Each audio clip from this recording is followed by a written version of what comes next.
Hello everyone, আশা করি আপনারা সবাই ভালো আছেন। তো আজকে একটি ভিডিও নিয়ে আসলাম। যারা আমার ভিডিওটি দেখতেছেন অবশ্যই একটু কমেন্ট করবেন, একটু লাইক করবেন।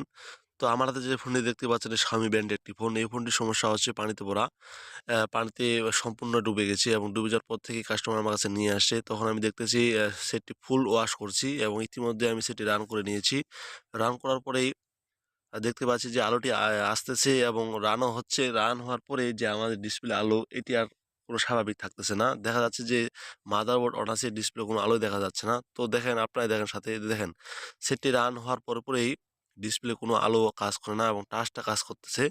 তো দেখেন এই প্রবলেমটি কোথা থেকে হয় তা নিয়ে আজকে আপনাদের সাথে শেয়ার করব। তো চলেন ভিডিওটি দেখে আসি।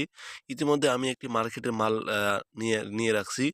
এই মার্কেটের মাল দিয়ে আমি চেক করব যে আমার ডিসপ্লের প্রবলেম না আমার মাদারবোর্ডের প্রবলেম।